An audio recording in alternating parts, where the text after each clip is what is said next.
राधे राधे प्रिय भक्तों, आज के सत्संग को पूरा जरूर सुने। वीडियो को लाइक, चैनल को सब्सक्राइब करके कमेंट बॉक्स में राधे राधे जरूर लिखें। आजकल बाजार में लड़कियां बिकती हैं, तो लड़कियां बिकती हैं कि चमड़ी बिकती है? भाई सौदा तो चमड़े का ही है कि ना? फिर इसलिए ये भूख बहुत गंदी है, रॉन्ग है। माता धरा से बोला उस व्यक्ति ने कि तुम अपने स्तन हमें दे दो तो हम तुम्हें पैसे दे देंगे। माता धरा बोली, माता धरा ने सोचा कि यदि मैं से नहीं देती अपने स्तन तो साधु भूखे चले जाएंगे। तो ठीक है, माता धरा ने कहा तुझे मेरे स्तन चाहिए? हाँ हाँ। तब माता धरा ने अपने स्तनों को चाकू से काट करके अपने स्तनों को दे दिया, ये ले। वो आदमी अवाक रह गया और माता धरा ने कहा भाई तुझे चमड़ा चाहिए, ले ले, मेरे द्वार पर संत खड़े हैं, पैसे दे दे। उसने दिए, धरा माँ ने लिए और संतों को भोजन कराया। और जब संतों ने भोजन किया तो देखा कि माता के शरीर से खून ही खून गिर रहा। संतों ने कहा माता इतना रक्त कहां से और कैसे आया? तब पूरी बात सुनाई। तब संतों से, वो संत थे ही नहीं, संतों के रूप में भगवान आए थे परीक्षा लेने। भगवान प्रकट हो गए, माता तुमने हमारी सेवा के लिए, साधु सेवा के लिए तुमने अपने स्तनों को काट दिया, छाती काट दी।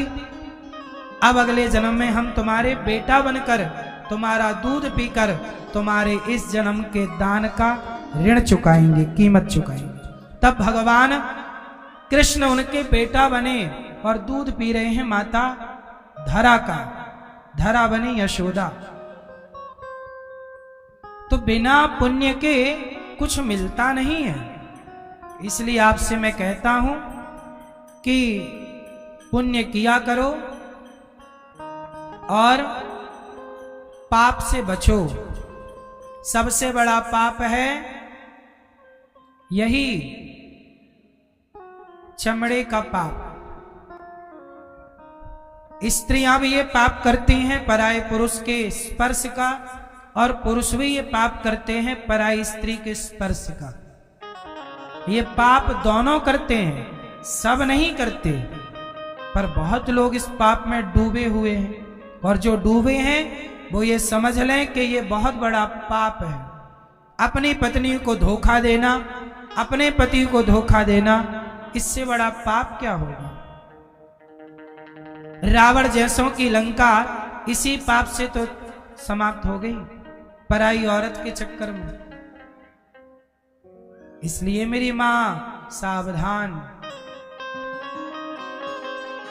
धुंधकारी मारा गया। हम भी इन 5 बुराइयों के कारण मारे जाते हैं। या तो आंख हमें मार डालती है, कान मार डालते हैं पाप से, या चमड़ी मार डालती। आज बहुत सारे लड़के जेल में हैं। किसी का बलात्कार किया था, जेल चले गए। तो क्यों जेल गए? चमड़ी के कारण ही तो गए। बोलो हाँ। इसलिए ये इंद्रियां हैं, ये बोलती नहीं है, पर ये ना बोल कर भी, गूंगी होकर भी यही पाप कराती है। और इस सब का मूल में क्या है? मन। इंद्रियों के ऊपर कौन होता है? आंखों को कौन कंट्रोल करता है? मन। कान को कौन कंट्रोल करता है? मन। चमड़ी को कौन कंट्रोल करता है? जिह्वा को कौन कंट्रोल करता है? मन। जिह्वा ये भी गलत गलत खाना चाहती है, कुछ भी खिला पिला रही है, मारे डाल रही है, जिह्वा की गुलामी।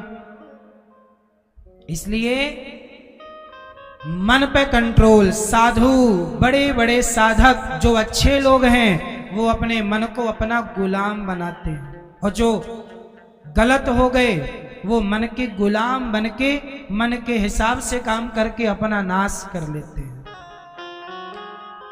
मनुष्य का धर्म क्या है, ये भागवत जी का पहला सवाल। चलो बताओ। ए भैया छोरा, काहे खड़े हो बेटा, बैठ जाओ।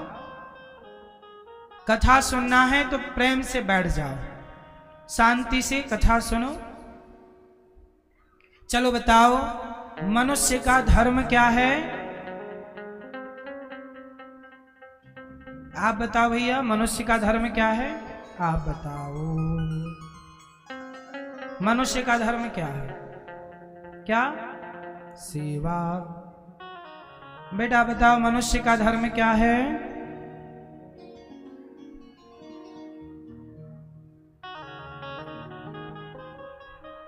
किसकी सेवा?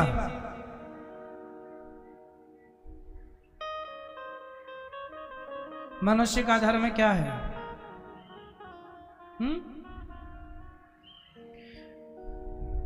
हमारा धर्म क्या है? मनुष्य का धर्म है, धर्म की परिभाषाएं बहुत हैं। आप लोगों ने कहा सेवा, बिल्कुल सही कहा। मनुष्य का धर्म है सेवा, परहित सरिस धर्म नहीं भाई। सबसे बड़ा धर्म है सेवा। किसकी? सबकी सेवा करो। दूसरा धर्म, धर्म न दूसर सत्य समाना। सत्य बोलना सबसे बड़ा धर्म है, सत्य बोला करो। तीसरी परिभाषा, दया धर्म का मूल है। दया करना धर्म है, सेवा करना धर्म, दया करना धर्म, सत्य बोलना धर्म। ये तीनों आपके अंदर हैं तो आप इंसान नहीं, इंसान के रूप में देवता हैं, महान हैं। जिसके अंदर सत्य है, दया है, और एक बात याद रखिएगा कि इन तीनों में एक भी जिसके अंदर आ गया तो बाकी के दो लक्षण अपने आप आ जाएंगे। जो सत्यवादी होगा वो दयावान जरूर होगा, परोपकारी जरूर होगा, और जो परोपकारी होगा वो सत्यवान जरूर होगा, वो दयावान जरूर होगा।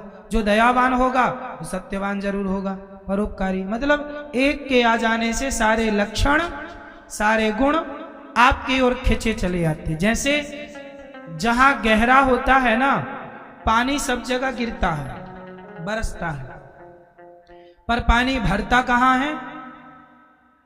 बोलो। जहां गहराई, पहाड़ पर भी पानी गिरा पर रुका कहां? जहां गहराई थी। ऐसे जहां व्यक्ति के भीतर अच्छे विचारों की, सेवा की गहराई है, उस व्यक्ति में सारे लक्षण अपने आप आ जाते हैं। सिमटी सिमटी जल भर ही तालाबा। सारे गुण, आज एक गुण किसी के अंदर आया तो बाकी के गुण भी उसी की तरफ खिंचे। इसलिए आपने देखा होगा कि धनवानों की ओर धन और चला जाता है, धनी व्यक्ति और धनवान होता है, और गरीब जो है वही बढ़ता है ज्यादा। गरीबी है तो गरीबी बढ़ेगी, और धन है तो सत्य है तो सत्य बढ़ेगा, सेवा है तो सेवा, दुष्टता है तो, इसलिए दुष्ट और दुष्ट होता चलता है। 2019 में कम दुष्ट था, 2025 में वही दुष्ट ज्यादा दुष्ट है। बोलो हाँ। नहीं कहते पहले कम पीते थे अब ज्यादा पीने लग गए, मतलब पहले कम दुष्ट थे अब ज्यादा दुष्ट हो गए। क्योंकि दुष्ट है ना तो उसकी दुष्टता बढ़ेगी। भाई राजा ने लीद दी, क्या दिया? राजा ने लीद दी तो उसकी लीद बढ़ी। अब तुम शराब पी रहे हो, पिला रहे हो, तो तुम्हारा नशा बढ़ेगा। तुम्हारे जो देता है व्यक्ति वही तो पाता है। इसलिए बुरे आदमी के अंदर, किसी के अंदर एक बुराई आई तो अपने आप 4 बुराइयां उसके पास आ जाती। क्योंकि जहां गंदगी होती है वहां मक्खी को निमंत्रण नहीं देना पड़ता। हाँ मक्खी बहन, यहां गंदगी है, जरा आओ। गंदगी है तो मक्खी, बोलो, अपने आप आती है। कि आप लोग निमंत्रण देते हो? हल्दी चावल आ जा, गंदगी में मक्खी अपने आप वो सूंघती है ना, उसकी इंद्री है घ्राण इंद्री, सूंघ के आ जाती है। ऐसे ही है, आपके अंदर एक अच्छाई होगी तो सृष्टि में, इस ब्रह्मांड में जितनी अच्छाइयां हैं वो आपकी ओर खींची चली आएंगी। इसलिए अच्छा व्यक्ति और अच्छा होता जाता है, और यदि आपके अंदर बुराई आई तो और संभावना है कि आप और बुरे होंगे। सही है? इसलिए दुष्ट और दुष्ट होता चलता है। इसलिए कहता हूं, अपने अंदर बुराई ना आने दो, आप अपने अंदर कमजोरी ना आने दो बुराइयों की, लड़ो, समाप्त करो इन बुराइयों को, और गरीबी से लड़ो और खत्म कर दो गरीबी को। मेहनत करो। गरीबी कहां नहीं है बताओ, और गरीबी कहां है बताओ। गरीबी कहां है और कहां नहीं है, चलो बताओ, आप बताओ भैया, गरीबी कहां है? बोलो, कहां है गरीबी और कहां नहीं है गरीबी? आप बताओ। है? मन से साफ मन है तो गरीबी नहीं ना है क्या? हाँ, अकर्मण्यता, सही कहा। गरीबी कहां है? जहां व्यक्ति कुछ नहीं करना चाहता, बैठे बैठे सब उसको चाहिए, करेगा कुछ नहीं पर चाहिए सब, वहां गरीबी जरूर रहेगी। और वहां केवल गरीबी नहीं रहेगी, वहां क्रोध भी रहेगा, वहां झगड़ा भी रहेगा। जो व्यक्ति कुछ नहीं करता वो चाहता सब है, उस घर में गरीबी भी होगी, लड़ाई झगड़े भी होगी, उस घर में अशांति होगी। क्योंकि एक बुराई है ना तो सारी बुराइयां उसी तरफ आएंगी। गरीबी वहां है जहां व्यक्ति मेहनत नहीं करना चाहता, लेकिन जो व्यक्ति मजदूरी कर रहा है, मेहनत कर रहा है, अरे रिक्शा चलाने वाला भी यदि मेहनत कर रहा है तो वो गरीबी को हरा देता है और वो जीत जाता है। चाहो तो गरीबी को आप हरा सकते हो। बोलो हाँ। कितने लोग थे जो बहुत गरीब थे पर मेहनत की, बहुत सफल हो गए। अमीरी गरीबी किसी के बाप की बपौती नहीं है। चलो, लक्ष्मी जी किसके पांव दबाती हैं? जोर से, जोर से। क्यों? उत्तर क्यों? मैया बताओ, लक्ष्मी जी किसके पांव दबाती हैं? क्यों? नारायण के पांव क्यों दबाती हैं? क्यों? क्यों? पति हैं, पति तो आप लोगों के भी हैं, आप लोग कहां दबाते हैं?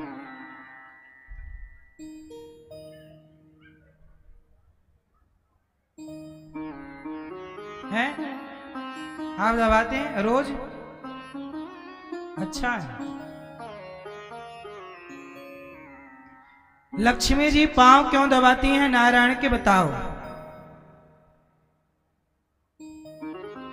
सुनो, लक्ष्मी जी पांव इसलिए दबाती हैं क्योंकि भगवान नारायण सबसे ज्यादा काम करते हैं।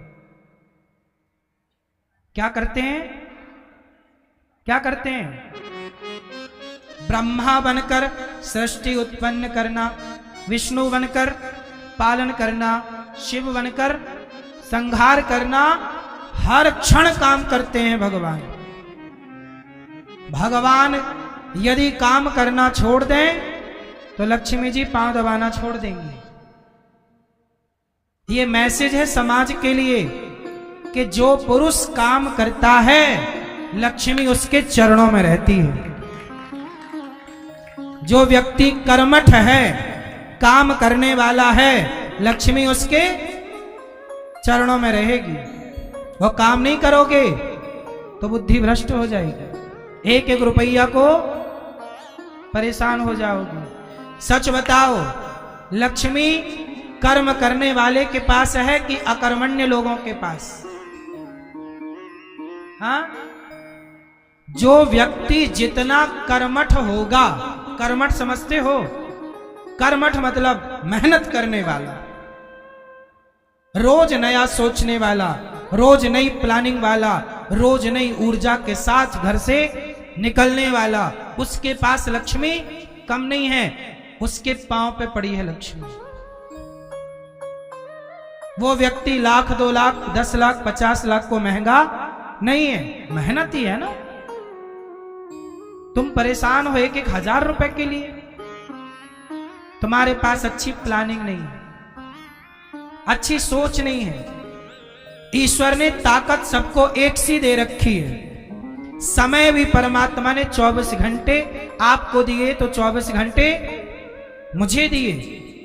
अडानी अंबानी के पास भी 24 घंटे हैं, उनके शरीर में भी उतना ही खून जितना आपके और हमारे शरीर के अंदर। उनके शरीर में भी 206 हड्डियां और हमारे शरीर में भी 206 हड्डियां। ईश्वर की संरचना सबकी एक सी है, ईश्वर की व्यवस्था एक सी है। अब जिसने जितनी मेहनत, कहते ना जिन खोदा तिन पाइया, जिसने जितना खोदा, जिसने जितना मेहनत किया उसने उतना पाया। कम मेहनत किया, तुम्हारे खाते पे आंसू आए, रो रहे, हे भगवान तुमने हमें कुछ नहीं दिया, कुछ नहीं दिया। करो धरोगे कुछ नहीं, रोते रहो सारी जिंदगी।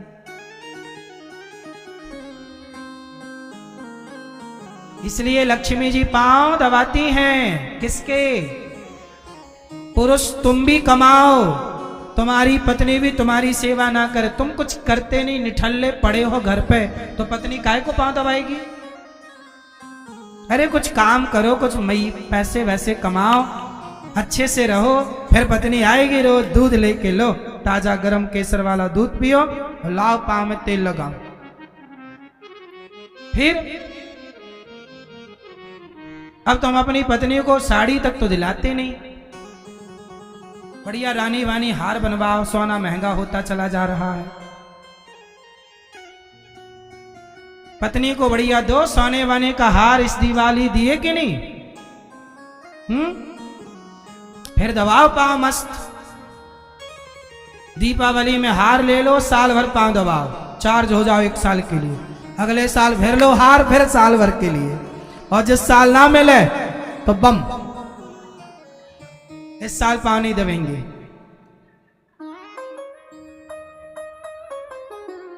इस साल पांव दबाना बम। सही है? आपको मिले कि हार वार के नहीं है तो पांव दबाती हो पति के?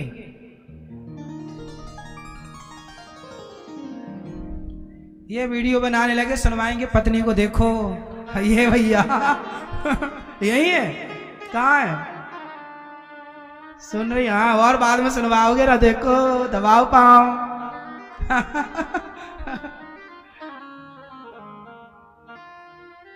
बना लो बना लो, हम बोल दे रहे हैं।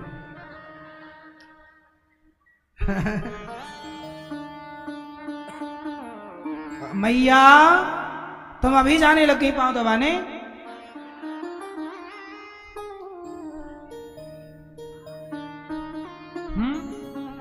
हार लेने जा रही है, जाओ ले आओ, रखा है पति ने ले रखा है। धनतेरस वाला गिफ्ट अब मिलेगा मेरे बात सुनने के बाद, है ना? मैया आपको मिला कि नहीं गिफ्ट इस बार?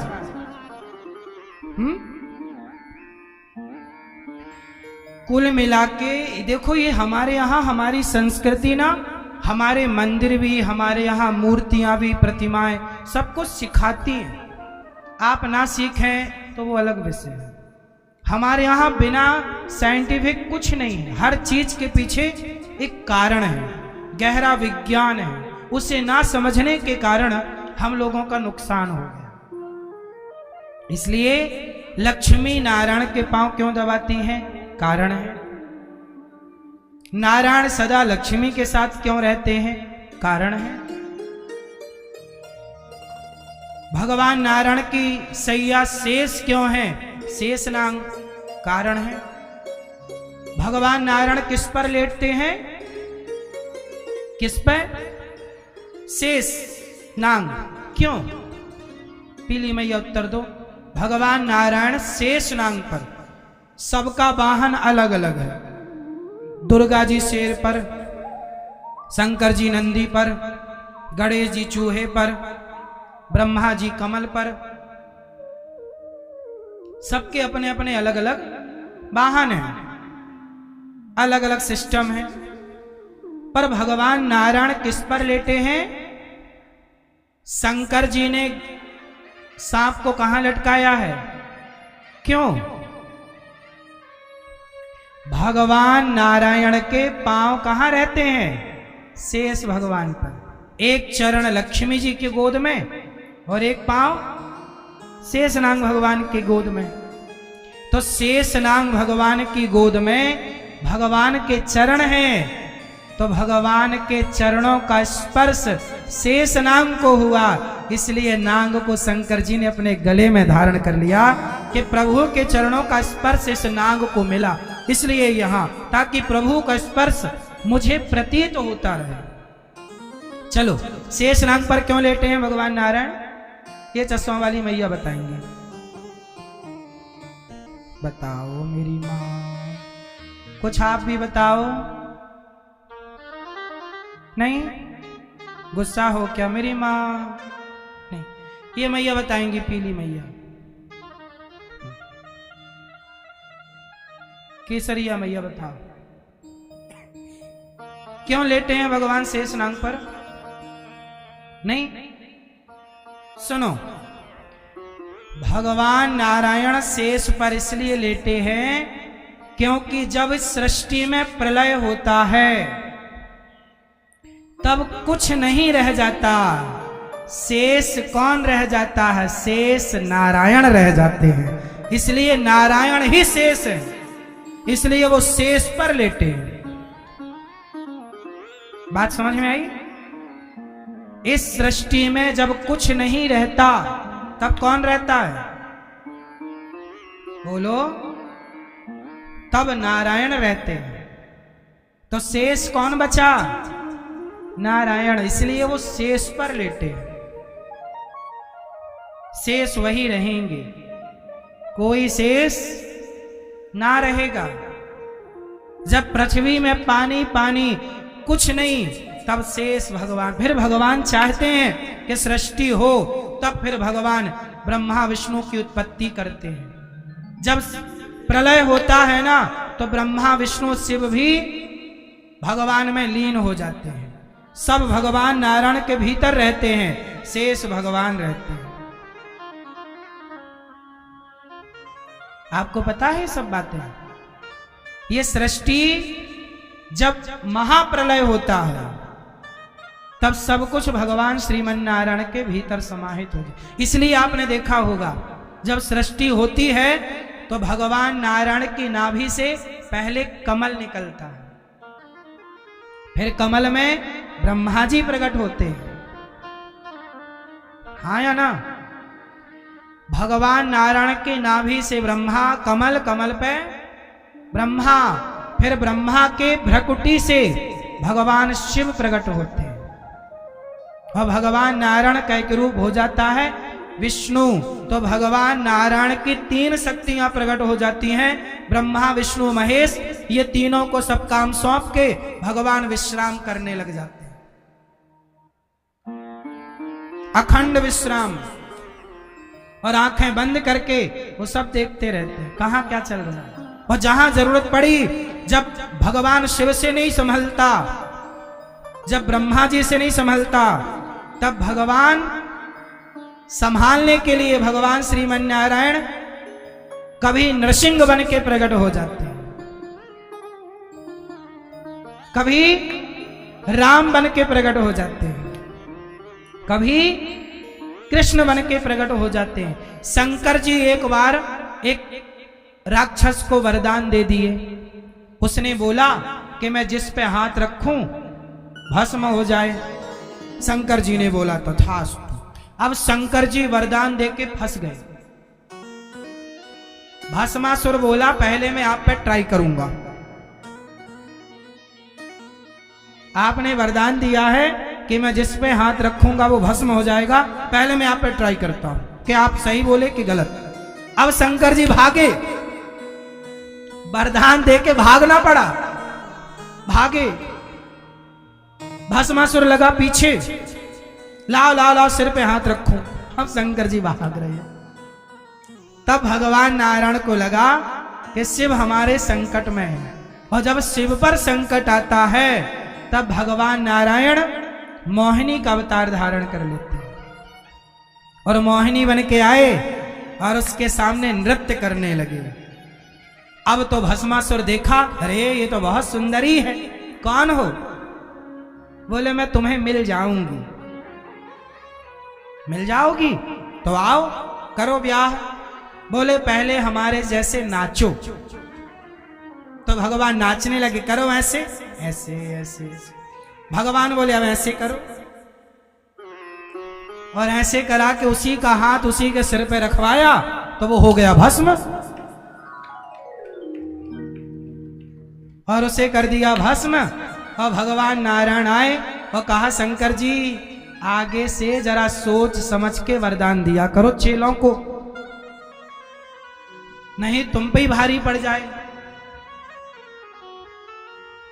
ऐसा तो भगवान नारायण केवल शेष नाग पर लेटे नहीं, सो नहीं रहे हैं, वो आंख बंद करके सबका ध्यान कर रहे हैं कि मेरा कौन सा भक्त कहां किस हाल में है। जहां जरूरत पड़ती है तो भगवान दौड़ पड़ते हैं अपने भक्त के लिए, चाहे वो भक्त कोई भी हो। शंकर जी भी तो भगवान के भक्त ही हैं, नहीं है? शंकर जी सदा किसका ध्यान करते हैं? शंकर जी बने हनुमान, बोलो हाँ। और हनुमान जी छाती फाड़े तो कौन था?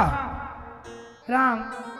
जब नारायण राम बने तो शंकर जी हनुमान बन के सेवा में, नारायण कृष्ण बने तो बांसुरी बन करके सेवा में शंकर जी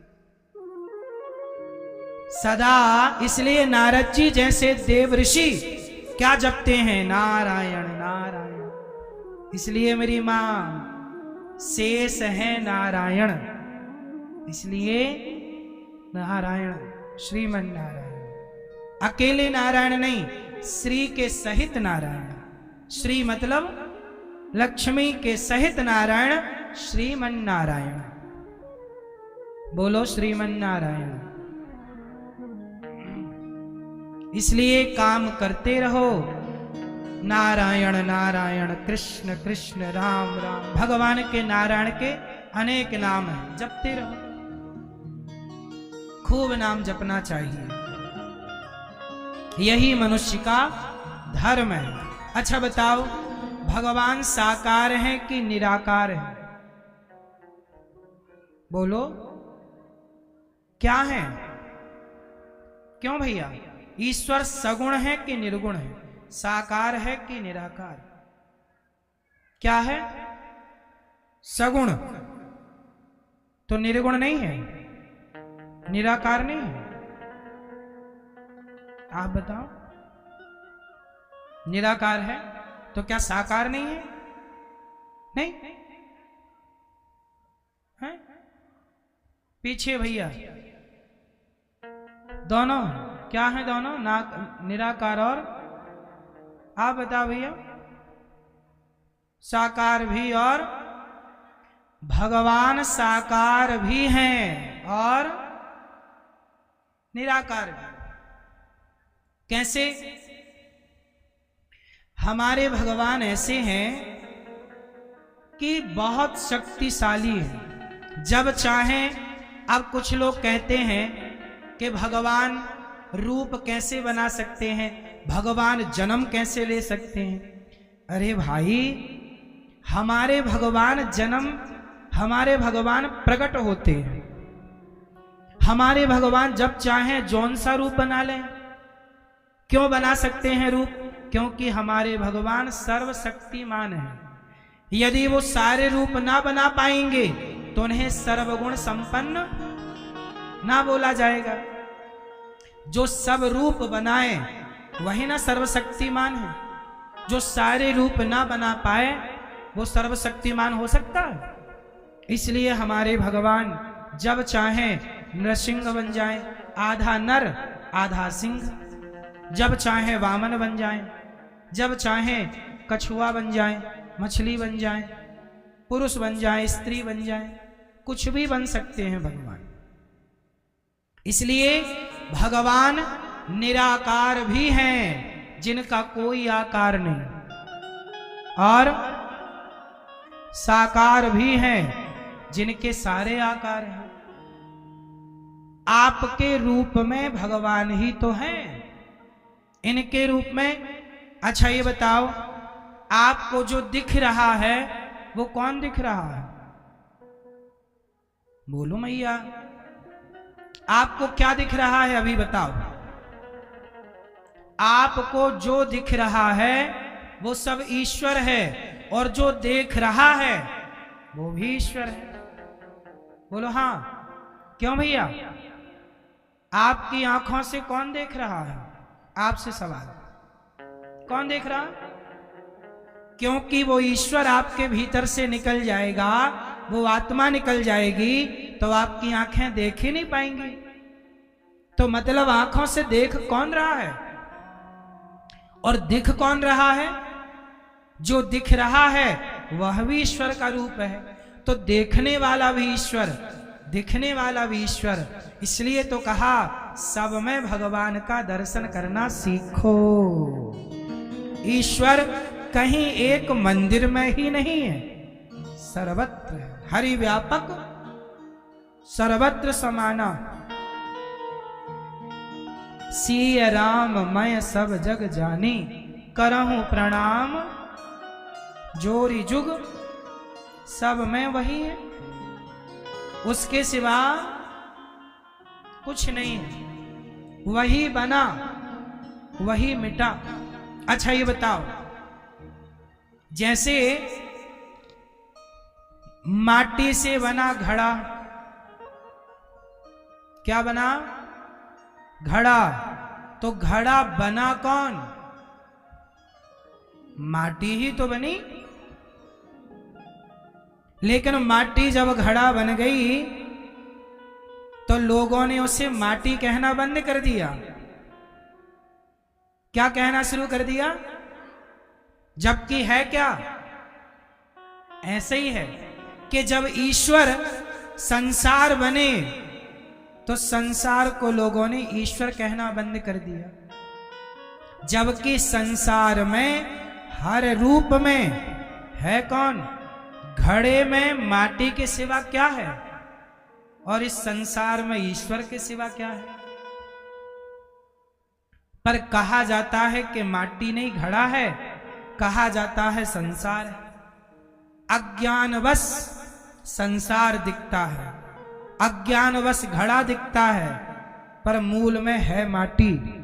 ऐसे चींटी दिखाई पड़ती है, हाथी दिखता है, पर हाथी और चींटी के रूप में है वही ईश्वर। इस बात को समझने के लिए आप लोगों को बहुत सत्संग करना पड़ेगा, तब ये बातें क्लियर होंगी। अभी इतने जल्दी खोपड़ी में नहीं घुसती बातें। अभी इसके लिए आपकी पात्रता कम है, बढ़ेगी तब कुछ आएगा। एक दिन ऐसा आएगा कि आपको सब में वही वही दिखाई पड़ेंगे। वो स्थिति को पाने के लिए हम सब लोग सत्संग करते हैं। ठीक है मेरी मां? भागवत में भगवान के 24 अवतारों का वर्णन है। एक बार वेद व्यास जी 17 पुराण लिखे। नारद जी ने कहा भागवत जी लिखो तब शांति मिलेगी, और भागवत की रचना की, शांति मिली। भागवत की शुरुआत कहां से हुई? महाभारत के युद्ध से। ये महाभारत क्या है? महाभारत के युद्ध में भगवान श्री कृष्ण ने गीता को प्रकट किया और महाभारत का युद्ध हम सबको बहुत कुछ सिखाता है। क्या सिखाता है? सिखाता ये है कि व्यक्ति कितना भी बलवान हो, पूरे महाभारत में सबसे बलवान कौन था? जरा नाम बताओ भैया, नाम बताओ। पूरे महाभारत में सबसे बलवान कौन था? कौन कौन? बर्बरीक लड़े हैं क्या महाभारत? हम पूछ रहे हैं महाभारत में बलवान कौन था? बर्बरीक तो महाभारत के युद्ध में थे ही नहीं। महाभारत के युद्ध में जो लड़े उनमें सबसे बलवान कौन था? जोर से, कौन? भीम। इस तरफ से आवाज आई, भीम। कौन बलवान था? भीम। कौन बलवान था? अब एक ने बोला ना, सब वही वही बोलेंगे। पीछे कौन बलवान था? कौन कौन कौन? कर्ण। कर्ण कर्ण कह रहे हैं कुछ लोग, कुछ भीम, कुछ कर्ण। और बताओ कौन बलवान? कौन? हाँ, पूरे महाभारत में सबसे बलवान कोई था तो भीष्म पितामह थे। कौन थे? भीष्म पितामह वो हैं जिन्होंने परशुराम जी से युद्ध करके उन्हें संतुष्ट कर दिया था। भीष्म पितामह वो हैं कि भगवान शिव